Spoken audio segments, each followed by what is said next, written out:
Welcome, everybody. This is Jason, and this week we have a special guest, my good friend Rudhira. And what are we learning today? We're learning shoe swapping, and then the most exciting part, I think, we'll do some basic remapping, like how to move textures around and keep the mapping the same. I think that should be fun. Yeah, But yeah, so we're starting out with this is the don't judge my choices here. Like the finished outfit will be absolute garbage. It's not gonna look good. That's not the point. But we need the mesh.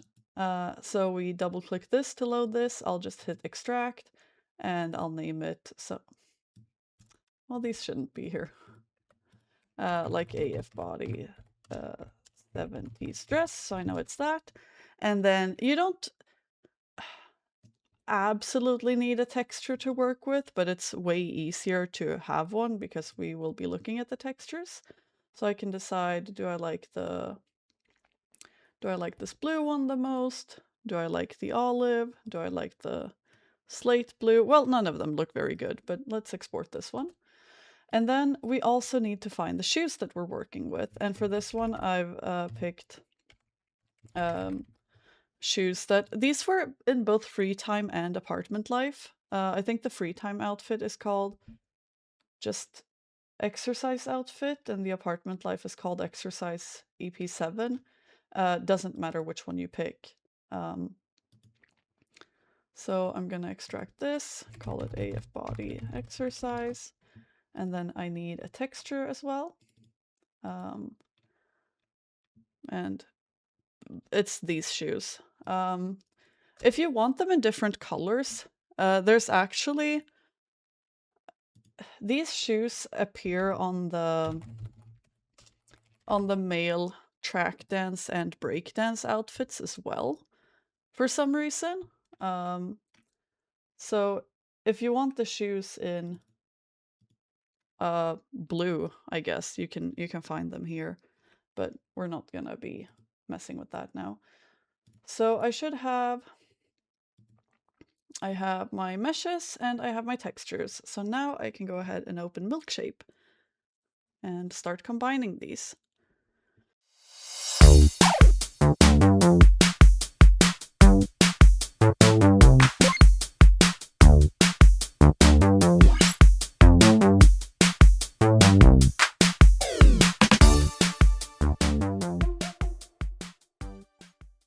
So I'll do file, import, and Unimesh import. I'll do the dress first, and I'll say yes to create blend groups, because I want to keep the fat morph on this. And then I will hit Control A to select all, go to materials, new, assign, click this, and I'll put well,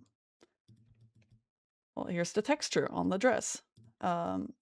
Then I'm going to go to File, Import again, Unimesh Import. I want to hit Yes, and then I'll import the outfit with the shoes. And here, depending on how high up on the legs your shoes go, you might actually want to create blend groups. These are like far down below the calf, and the morphs like don't go that far down. So I'll hit no and then yes. Basically, if we look at the body mesh and we unhide the fat morph, I don't think it's, yeah, it affects like this part of the leg. So if you have very like thigh high boots, maybe you'd want to keep the morphs for the shoes as well. This is just the tie that goes in the front. We don't need that. And then we unhide this. Control A to select all, or you can double click here to select the group. New material, assign it, and we get the shoes. So now we have two full body meshes, and obviously that's not what we want. So we want to start deleting things. Whenever you're working with morphs, if you don't have everything identical all of the time, it won't work. So I suggest just having all the body and the morphs unhidden at the same time, to make sure that the changes you do apply to all of them. So now I'm going into one of these views so that I can see more clearly. And normally, if I hit Control A and then I open the texture coordinate editor, usually around here is a place that I like splitting the feet and the legs, because there's already a seam in the mapping here. However, we have, because of the way this tie is meshed on, we're actually going to go one row of vertices higher. So I'll make sure I select the entire shoe and then this row, and it should look like this. And I have both the normal body and the fat morph selected, and I will hit delete. And now she has no feet. Then I'll unhide the mesh with the shoes. And if you don't remember exactly where you cut the feet off from the other mesh, you can double click it to select it. And then I know that, like, okay, so it goes down to here. Then I can select this part, hide everything that I don't want to delete. And then I can hold shift and drag, and it's going to add this to my selection. And then I hit delete. Also, let's maybe go ahead and save. Could be a good idea. I find that sometimes when you're joining vertices together, Milkshape has a tendency to crash, so I like saving a lot during those parts.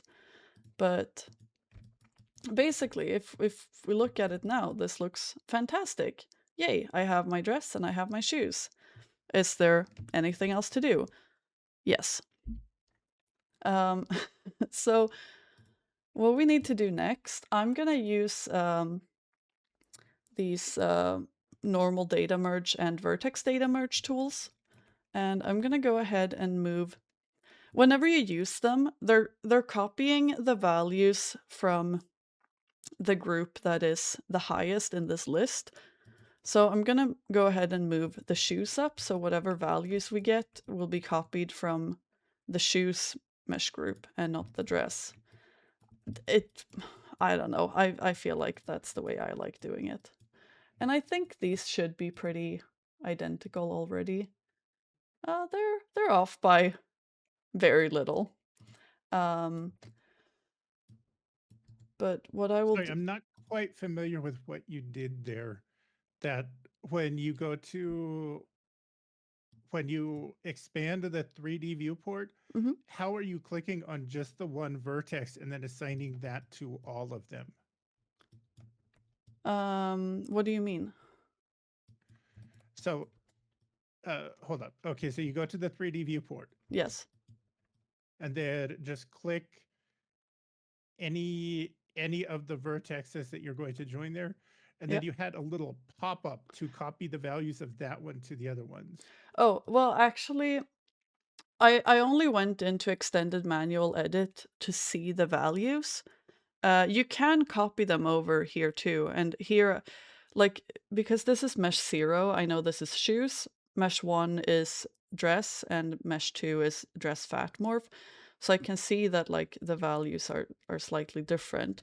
And I can, like, copy this value over. That's just tedious and not really gonna help me much. But I did go in here to confirm that the vertices are in fact in slightly different positions, so I do need to align them. Okay, so you can do it that way. It's just more efficient to do it with Wes's plugins. Yeah, yeah, for sure. Um, yeah, so I know this is like this is the row I'm working with, and I kind of like just taking it. Like, you can select the vertices in here and work with them that way. I find that though sometimes, let's say I have it like this, it's easy to like accidentally select a vertex on the row behind. And then if you go to hit merge, like your mesh will be really messed up. And if you don't notice that at first, it can be difficult to undo. Yeah, So I do that a lot. If we look really closely, yeah, can you see like there's a very, very faint line here? And obviously we don't want that. You can kind of see it. Can you see my cursor? Yeah. Yeah. Yeah, the normals are just a little bit different between the shoes and the regular body. Yeah. In some shoe swaps, it is super obvious and like you wouldn't even be able to like proceed to the next step because you know it looks off. But in this case, it's not super noticeable, but I'm gonna go ahead and fix it anyway. So what I'll do is I'll select the first vertex, and then first I want to do the normal data merge. No, I want to do the vertex data merge first, and then I want to do the normal data merge. And you can't really tell the difference with just one of them, but as you go through, you're going to see that this faint line disappears. And I have these set to keyboard shortcuts. That's the easiest for me. So I'll select the next one. I'll do vertex data merge, normal data merge, and I'll just go through. So you can't see me pressing the buttons on my keyboard, but between each of these, I am indeed doing that. So yeah, like it was so very faint before, but if you look very closely, you can see that there's no line here anymore. And if I select one of the vertices and open my extended manual edit again, I can now see that the values are all the same for the normals and the position. And that's what we want. And then I'm going to go ahead and do the same on the other leg.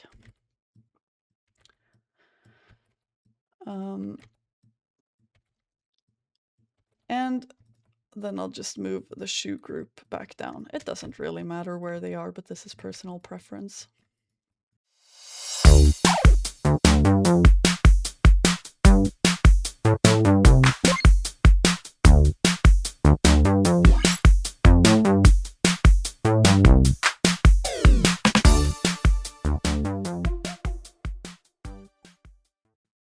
So, something to note about the way the game applies textures to meshes in The Sims 2 is that anything, like, you can only have one texture per named group.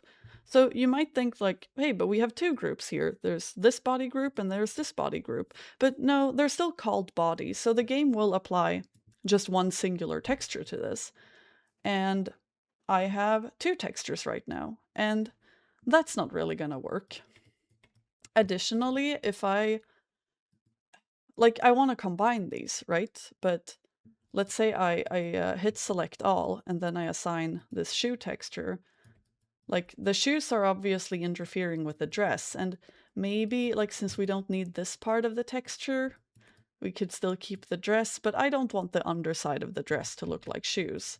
And like the same the other way around. If like the shoes are, this will be the underside of the dress. So we want to remap these to be able to use one single texture. And I'm gonna use GIMP for this because I am a very simple person. And this is as advanced as I'll get. I do have templates, these textures already cleaned up in the resource post. So if you don't want to do this step, then. But it can be good. Like, basically, I want to look at the dress texture and I want to see what parts I don't need. So I can see that there's nothing mapped to this or this or this or here because we've deleted that part of the mesh. Like we've deleted everything below here, and these textures are all for the shoes. So there's nothing mapped to them anymore. So what I'll start out by doing is that I'll delete everything that we're not using anymore. So that was gonna be this. And obviously, like, this is not a tutorial for texture editing. Don't look to me for that. But yeah, so we can delete this entire piece all the way up there. And we don't want to delete the bracelet. I guess we could do a hand swap as well, but that's a separate tutorial. And now I want to update this and just double check that this looks right. And yeah, like obviously, the skin of the sim will be underneath this. Like imagine this is overlaid on top of an AF body nude skin. But this looks right. There's nothing, the skin parts aren't mapped to anything seemingly right now, but yeah, everything has some corresponding part. So that looks good. And then we want to look at the shoes. And I didn't select them. And here we do actually want to keep this. It's not super necessary. I like keeping the shadow of the foot, but we can basically delete. We can delete this tie. We can delete all of these waistbands and cuffs and whatever. We can delete the outfit. We only really need to keep the sole, the shoe, and this shadow part. So we can go ahead and open the shoe texture in GIMP as well. And now we want to delete as much as possible here. We could delete this tie. Want to make sure to not get any of that shadow, though the mapping isn't super crucial on that, I don't think. And then get as close to the shoe as possible. Delete this part and this part. And finally, whatever this is. And we should have a clean shoe. And again, we can replace the texture we're working with in here. And look at this, and yeah, this looks like what we want. We have the shadow down here, we have the shoe, and the sole.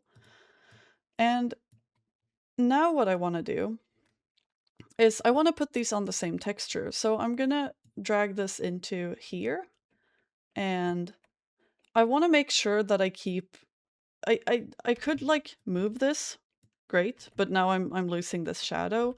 So I'm gonna split the shoe part into a separate layer just so I can move this independently. And it looks like we have some decent space for the shoe. Like if we just move it down here, I'm moving it 247 pixels down. That will be relevant. I'm happy with the shoe placement here. I don't think there's really anywhere else you could finagle it in. I didn't really need to move the sole either, but it was already with me. So I'm gonna go ahead and overwrite this. Go back into here. And now I'm gonna select everything and just assign a new texture. And that's gonna be this updated one. And again, like, cool, now I'm at this point where the shoes look weird because I moved the texture.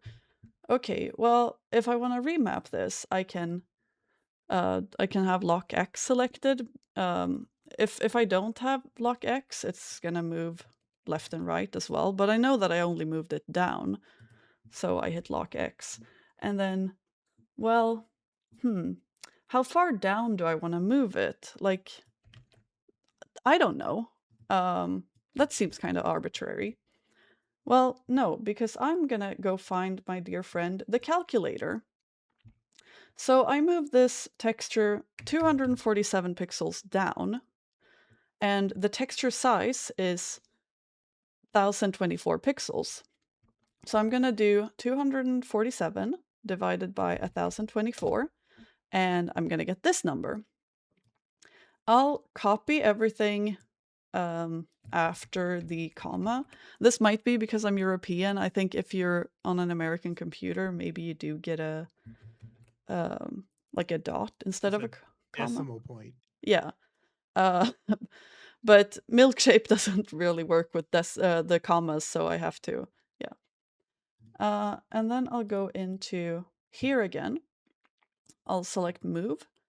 I want to move it on the y-axis, so that's this one. and I'll basically put my number from the calculator in here.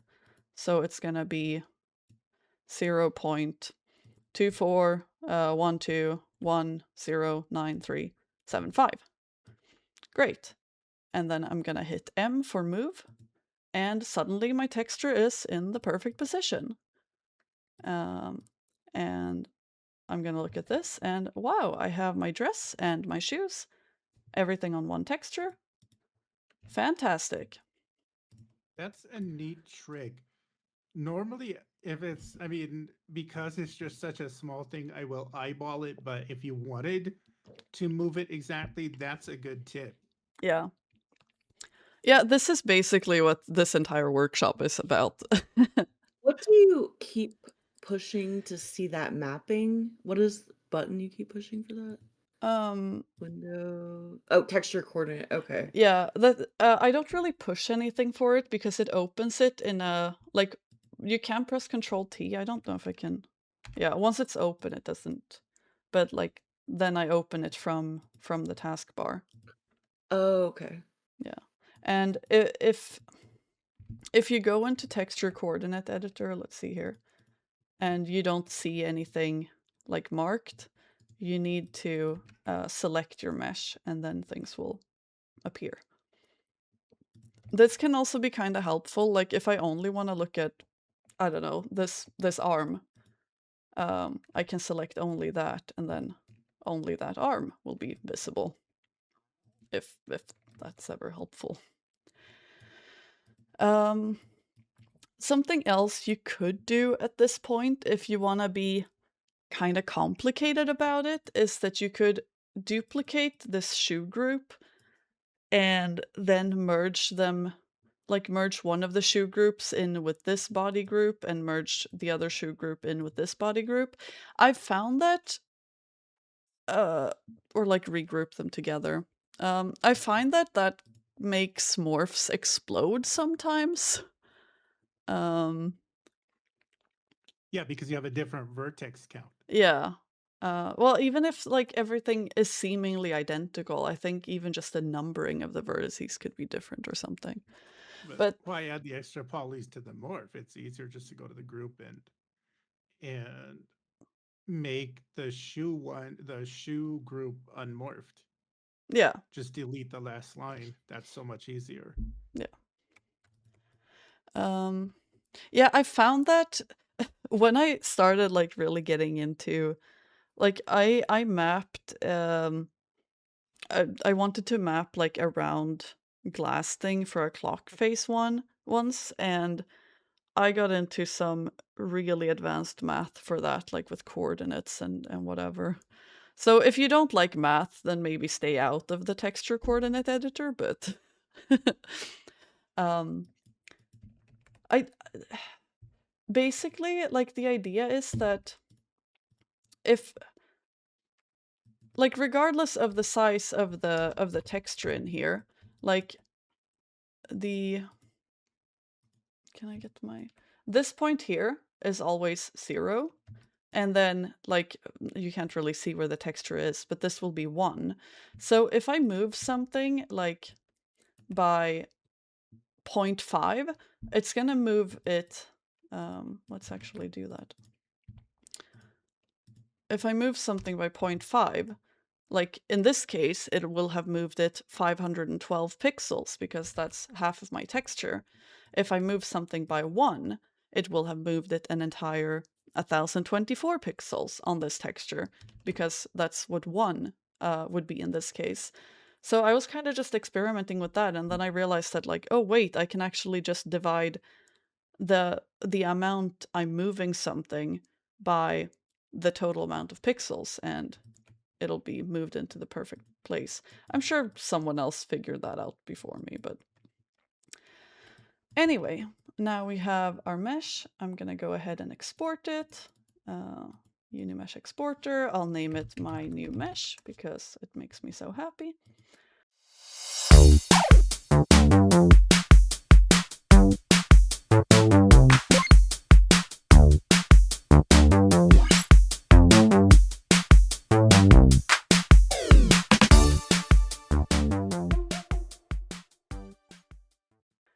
And then I think Jason and I do this very differently.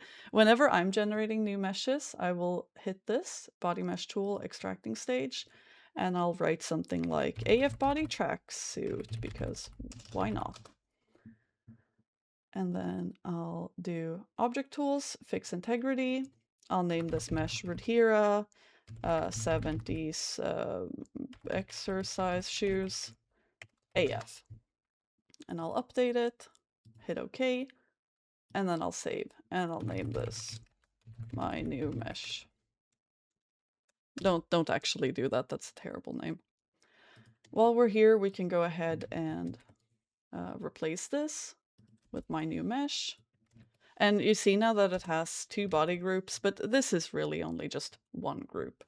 We can also preview it to make sure that it looks all right. Right. There's only one, like in the SHPE, there's only one body group name, but it's going to apply the texture to anything named body. Yeah.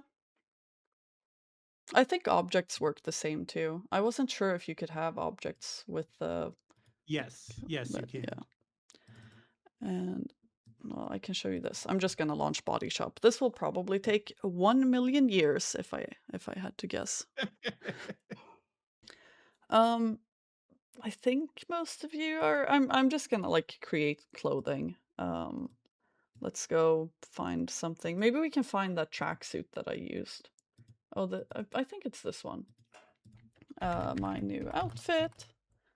And it doesn't really matter what we select here because we can change it later. Tooltip is always good. Re-import that. We don't really need it for anything. And now I'm gonna find that in saved sims. What's this? Oh well. I wanna pop this over in SimPE. Hit the 3D ID referencing file, go to Tools, PJSC, Body Mesh Tool, and Linking Stage, and select my new mesh. And if I look at the resource node and the shape here, I go to a different resource, I can see that they now have a new name. Or new, what do you call it, like numbers. So that's been correctly linked. Let's say this outfit, I want it to be available for everyday and formal. Shoe 4 is normal shoe sound, so that's good. Maybe I want it to be townified. There's a lot you can edit here. I can even edit the name. I can call it AF body, my new outfit. And what was the color? Blue slate? Slate blue. There we go. Hit save. Also, you can do, if you're not good with the numbers, you don't like memorizing the shoe sounds and all of that, all of this can also be achieved in BSOC editor or in outfit organizer. Oh yeah. Yeah, that's a good tip. I feel like now that I have everything memorized, like I need to get my money's worth.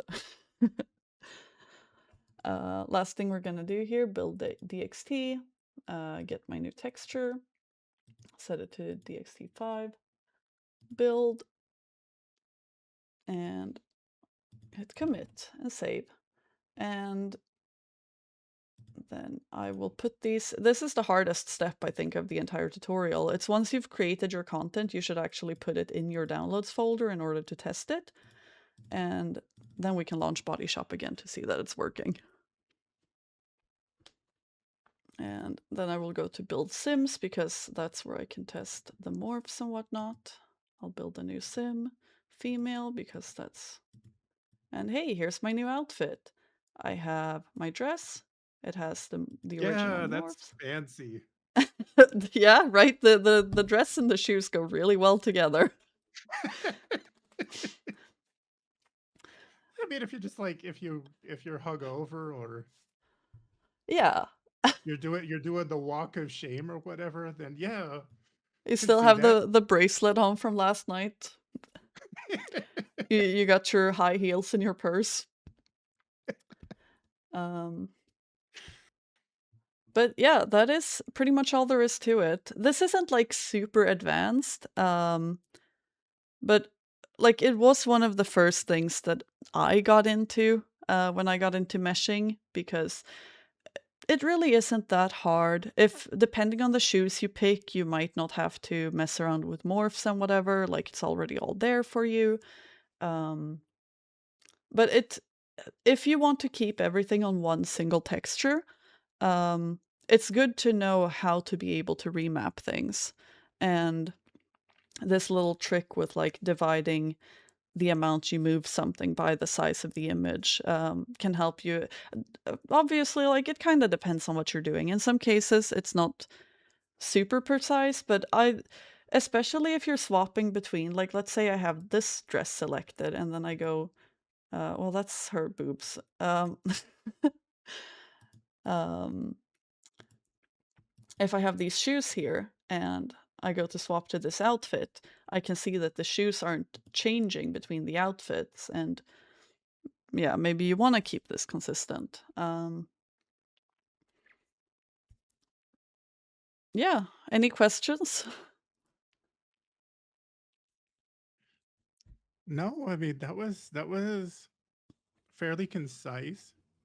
I just what I find interesting is just I understand the process, but there are steps that you do differently from me, and it's like maybe I could take notes on that. Maybe I I could. mean, I feel like this every time I watch you do something. I'm like, wow, this is not how I do it at all. Yeah. Yeah.